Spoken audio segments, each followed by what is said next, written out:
Assalomu alaykum, Vatan Noqat Qolishma Tatkan Qatnashchilar. Bugungi kunga 5-may 2024 yil biz Noqat rayoni Qarashqo'rg'on shahrining Burburg stadionida keldik. Shu yerdan ma'lumot olamiz. To'g'ri, loyiha boshqa mutaxassislar ketganlar.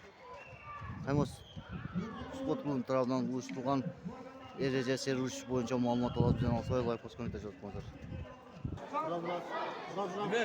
Bizga stol kerak bo'ladi. Bakovsida. Yo'q, Bakovsida qanday olamiz? Kelingizlar, hurmatli og'aylar, birodar, shu yerda tartibga kelib olaylik. Rahmat uyushtiruvchilarga, baringizga shartlarni tuzib beribdir. Kelingizlar, tartib saqlaylik. Elema sport klubining qizil burchda tayyorlik ko'rib turamiz.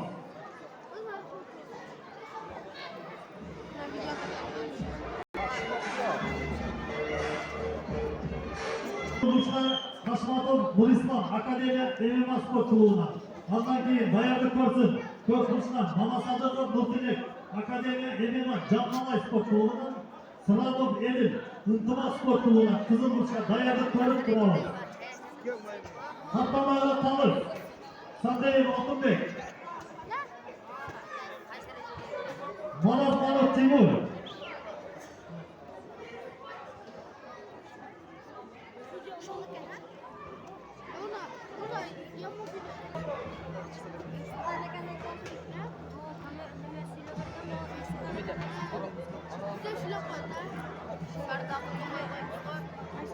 Hattamalar Tamir Sandeyev Otunbek Manov Timur Rasul İbrahim Ortadoğu Tamir İslamiyet'in Murat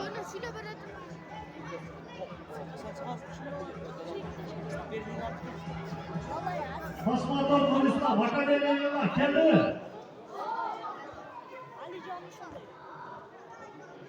Akademiya var mı?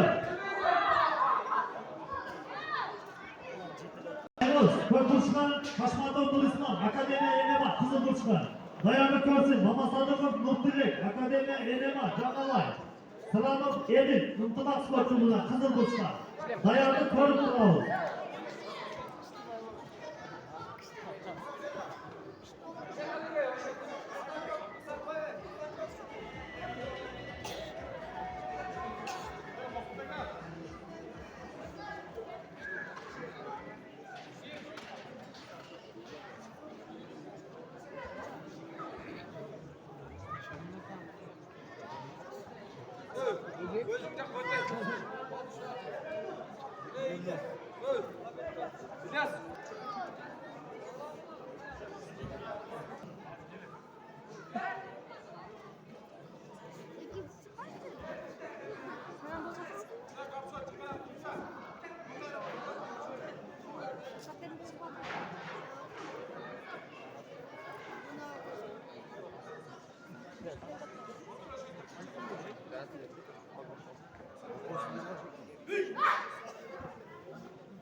Buyur.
Так, bu dörtte işte Toychiyev Aslan Kayboz korkulu